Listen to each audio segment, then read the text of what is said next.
आइए सुने कार्यक्रम हवा महल।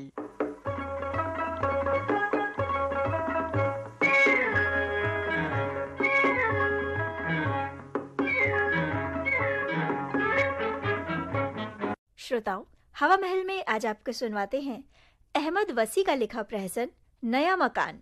निर्देशक मुख्तार अहमद।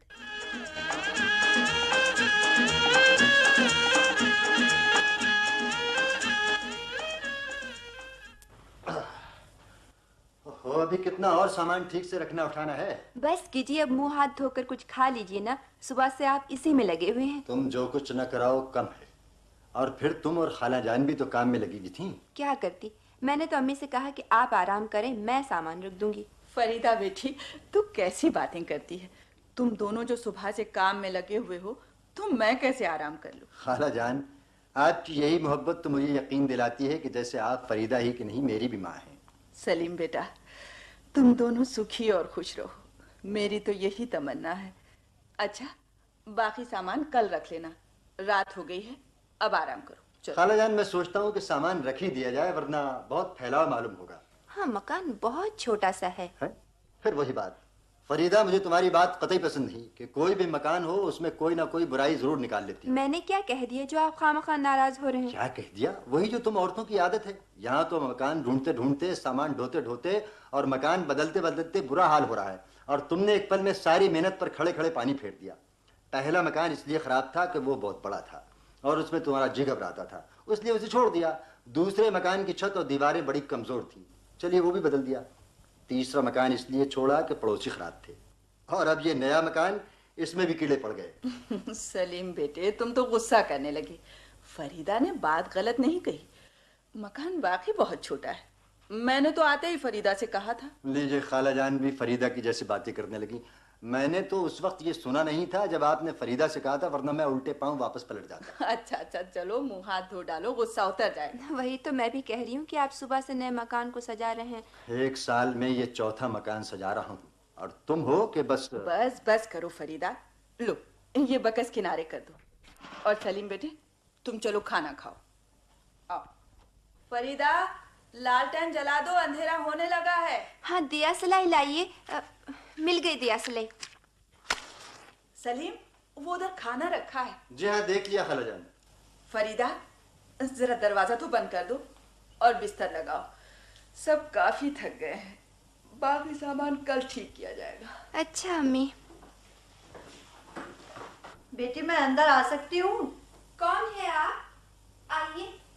तस्लीम। जीती रहो। क्या तुम लखनऊ की रहने वाली हो? मैं तुम्हारी पड़ोसन हूँ। जी हाँ, हम यहाँ 1 साल से हैं। वतन लखनऊ है। अच्छा हुआ तुम आ गई, वरना ये मकान तो। मकान क्या है, 2 छोटे छोटे कमरे हैं। अरे, मैं आपको अपनी अम्मी से मिलाना तो भूल गई। अम्मी, ये हमारी पड़ोसन लखनऊ की हैं। आप भी लखनऊ की हैं ना? ओह, बहुत खुशी हुई आपसे मिलकर बहन। इधर तशरीफ रखिए।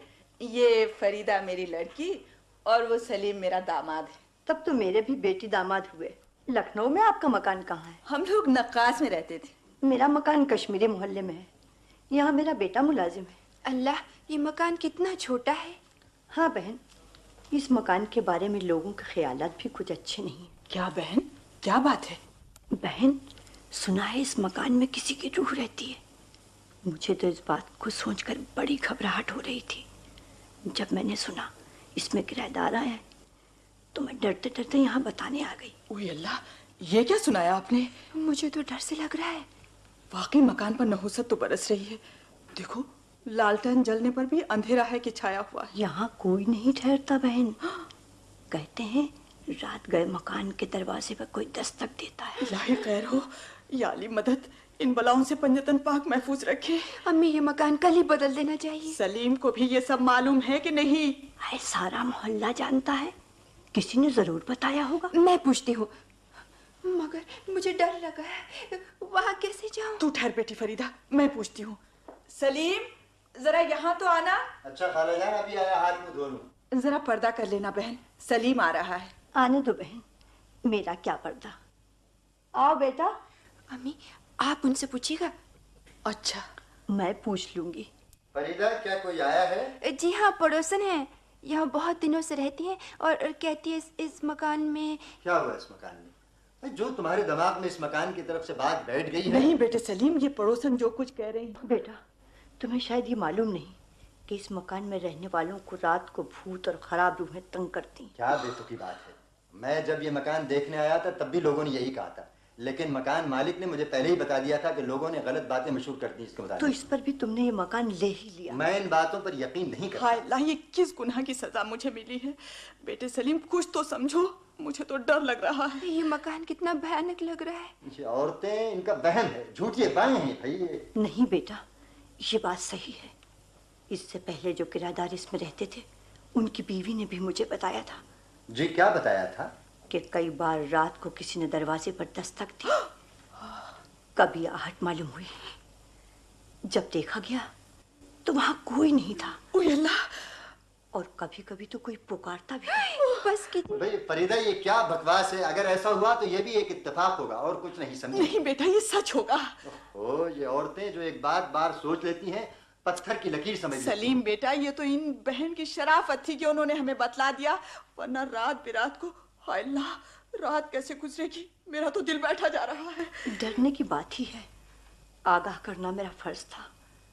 ओफो, तुम्हारे चेहरे पर कितना पसीना आ रहा है। ये हाल मेरा भी है। तुम लोगों ने मेरी जिंदगी दूभर कर दी। भूत प्रेत रूहें चुड़ैलें सब बकवास है। इस नए मकान में कोई नहीं आता, समझी?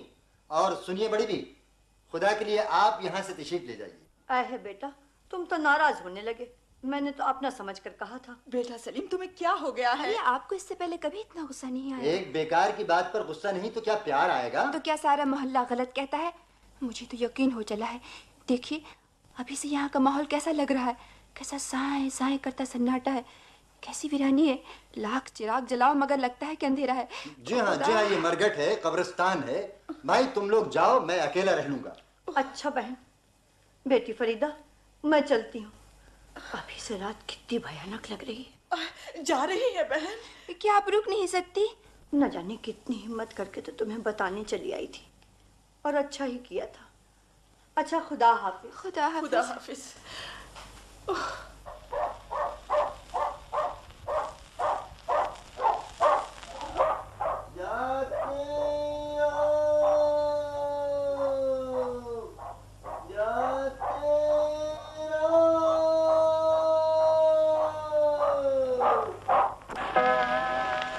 अम्मी, मुझे नींद नहीं आ रही। मैं खुद जाग रही हूँ। सलीम क्या बेखबर सो रहा है? कैसा मनहूस मकान है, देखिए कैसी मनहूसियत छाई है। रात चूं चूं बढ़ रही है, डर बढ़ता ही जा रहा है। सर्दी के मौसम में शामी से रात ज्यादा मालूम होती है। अल्लाह, ये रात खैरियत से गुजर जाए, कल हम वापस अपने उसी मकान में चले जाएंगे। अच्छा है जो कि ज्यादा सामान हमने नहीं रखा। अरे फरीदा, क्या डर गई बेटी? मैं तो समझी शायद कोई भूत। खुदा न करे, ऐसी बातें मुंह से नहीं निकालते बेटी। पड़ोसन ने आकर और डरा दिया हमें। अरे वो तो अच्छा ही किया, हमें आगाह कर दिया। ठहरो, मैं सलीम को जगाती। नहीं रहने दीजिए, उन्होंने दिन भर सामान उठाया है, थक कर सो गए हैं, जगाने पर नाराज हो जाएंगे। मगर डर तो मुझे भी लग रहा है। अच्छा अच्छा, जगा दीजिए। सलीम, बेटा सलीम।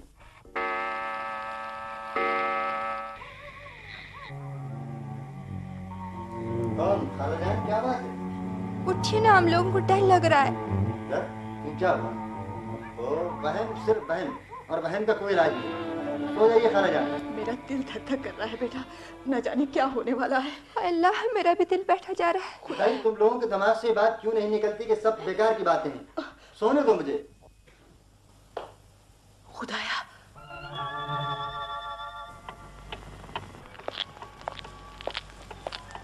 खुदाया, किसी के कदमों की आवाज। मेरा दिल धक धक धक कर रहा है।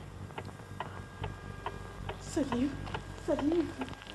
फिर वही बात, मुझे सोने दीजिए ना। देखिए किसी के आने की आहट है। क्या फिजूल बात करती हो? सुनो, फरीदा सच कहती है। अम्मी! ओ खुदाया, किस जंजाल में फंस गया। अरे भाई, कौन है? कौन है? अल्लाह खैर करे, न जाने कौन सी बला है। मैं देखता हूँ। लालटेन चलाओ। नहीं नहीं, आप मत जाइए। कौन हो सकता है?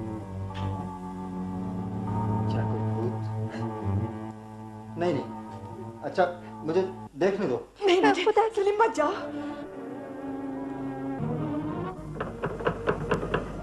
डर तो मुझे भी लग रहा है, मगर मैं भूतों चुड़ैलों पर यकीन नहीं रखता, लेकिन देखना ही पड़ेगा। कौन हो सकता है? मेरा तो दिमाग नहीं काम कर रहा है। तुम दोनों के तो हाथ पांव फूल गए। मगर देखता हूं। अरे मैं हूं सलीम इकबाल। इकबाल, तुम? ये क्या मजाक है, इतनी रात गए? हाँ, सिनेमा देखकर वापस हुआ तो बारिश और सर्दी की वजह से सवारी न मिल सकी। अचानक तुम्हारा बताया हुआ पता याद आया। मैंने सोचा जरूर तुम लोग नए मकान में पहुंच गए होगे, इसलिए तकलीफ दी, माफ करना। इकबाल, इकबाल भाई, शुक्र है। मगर ये बात क्या है, सब सहमे हुए हैं? भाई फिर बतला देंगे। हमें सब मालूम है, सलीम मियाँ की सारी शेखी धरी की धरी रह गई।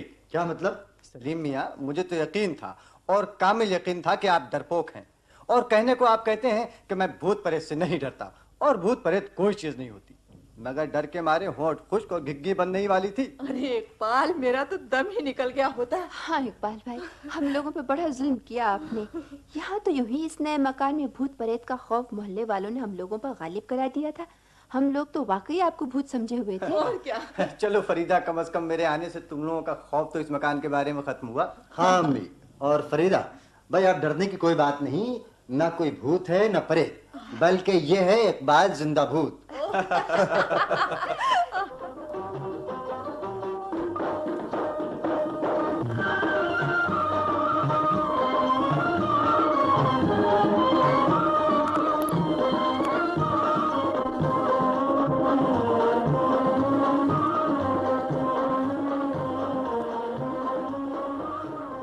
अभी आपने अहमद वसी का लिखा प्रहसन नया मकान सुना। कलाकार थे शौकत कैफी, डॉली रिजवी, शबे अब्बास और भारती देवी। ध्वनि संयोजक मनोहर सावे। मुख्तार अहमद ने इसमें भाग लिया और आपकी खिदमत में पेश किया।